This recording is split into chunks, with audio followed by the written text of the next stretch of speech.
मी बनवला होता नाचणीचा डोसा. अगदी छान झालेला होता, खरपूस आणि जाळीदार. त्यानंतर ना मला क्रॉकरी युनिटचे तिघही ड्रावर आवरून घ्यायचे होते, म्हणून पटापट असे ड्रावर आवरून घेतले, पुसून घेतले. आणि त्यानंतर वाट्या, कप आणि बाकीच्या एका ड्रावरमध्ये मी चमचे ऑर्गनाईज करून घेतले. तुमचे सगळे जे एक्स्ट्राचे आहेत तेही ठेवले आणि रेग्युलरचेही ठेवले.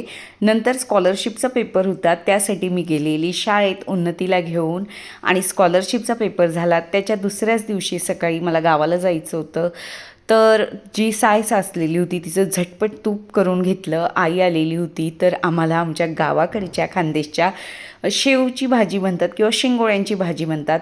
अगदी आपण पाटोडी किंवा डबूकड्यांसाठी जसं मिश्रण करतो तसंच अगदी ग्रेव्ही त्याच्या सेम तयार केली जाते, पण अगदी मस्तच अशी ही भाजी लागत असते. नंतर निघालो आम्ही नाशिकवरून अंमळनेर जायला. काय तो निसर्ग इथला, वा वा. रस्त्यावरती ना चेरी ब्लॉसमचे पूर्ण दोघी बाजूने इतके फुलं आलेले, असं वाटत होतं आपण कुठल्या तरी देशात फिरायला आलेलो आहे. अंमळनेरला आलो तर आमच्या घरचे छान घराच्या अंगणात असलेले झाडं आहेत, तर तिथले रामफळ बघून तर मन खुश झालं. नंतर संध्याकाळी आम्ही जाऊबाई, मी, मुलं आम्ही गेलेलो होतो पाणीपुरी शेवपुरी खायला.